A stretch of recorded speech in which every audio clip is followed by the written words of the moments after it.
Hey everyone, welcome back to Serie Fantasy. The game just dropped for the 2022-2023 season. So just announced today. In this video is just to give a little bit of an initial reaction as well as ask what you want to see in the preseason, because I definitely want to do preseason videos. First off, hope you like the new background, not just Juve anymore. This is actually one of the videos from or that the site posted on their Instagram page, so I didn't make it in any way. So give them that credit. But yeah, I thought it was a cool video and I thought I'd make it the background. Before I get too far, please let's try to get a good start to the season. So don't forget to like and subscribe to the video and let me know what kind of preseason videos you want to be seeing. I'm like going to try to do some general ones that you'd probably see, especially in the English game. So there's those ones I'd like to look at, but let me know if you want to see anything specific. Okay, but just logging in, I did like make a quick little team just because you need to do that in order to save your account. So this is not necessarily what I'm going in with to the start of the season, but just as a placeholder for now. The main thing that I wanted to check was the rules to see if anything changed from last year. And there was one major thing that changed from last year. What was it? I think it was player prices. Or no, sorry. Okay, so two things. I think before player prices transferred in and out at the same price in which you bought them in.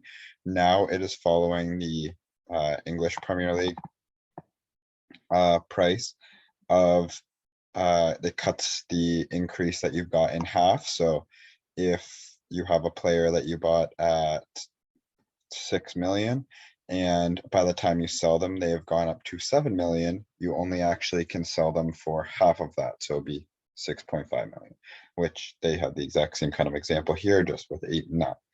Okay, so just keep that in mind when selling players on that. If you have a player that is increased in value, you may not get that entire value.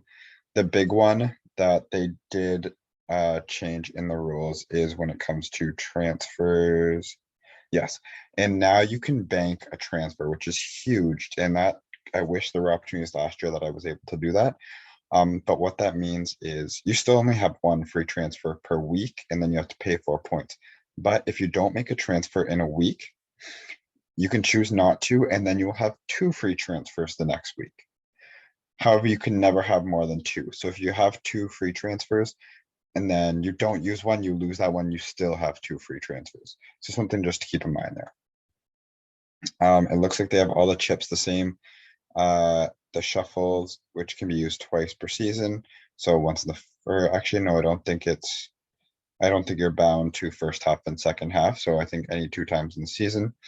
A double captain, so your captain and vice captain gets used, and all in is even your bench gets used. So, and I think everything else I kind of looked at was the exact same. So as far as the rules, as long as you've played some kind of fantasy before, then you'll kind of get the idea. One difference, if you've already looked at the English Premier League fantasy as well, is in the EPL, they're having a shuffle or wild card is what they'd call during the World Cup. Does not look like that's the case here. But yeah, so that's kind of how the rules are looking, which is cool.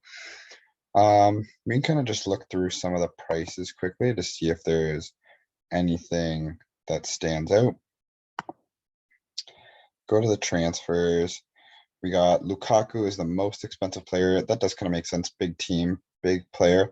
Although they do currently still have Lautaro Martinez and Xhaka. So be interesting to see if there's a bit of rotation that occurs there. You'd think that Lukaku is going to be the standout. But could get into a bit of rotation there. We got Immobile as the second highest. Vlavic's price has gone up. Osimhen's price significantly went up. That makes sense. And the big one that's gone up is Leao, who has also been changed to a midfielder. Leao was started at 6.5 last year, believe it or not, and as a forward. Now he's a midfielder and he's 10.5. So it's a massive increase in value. You can see some of the new transfers already in the game. Di Maria is here already. They've already recognized the departure of Koulibaly. And yeah, so it's pretty cool to see this come out already. Some players, and like I didn't totally just throw this out of nowhere. There does seem to be some good price, and we'll talk about that in preseason. But those are some of the key players coming in right now. And yeah, Pogba's in here as well already. So there'll be some players. I was able to put this team together pretty quickly, and I wouldn't hate it if I started with it. So I don't think it's going to be insanely hard to make a team. But we're gonna, in the next couple weeks, look at fixtures. We're gonna look at cheaper options. We're going to do drafts and stuff like that.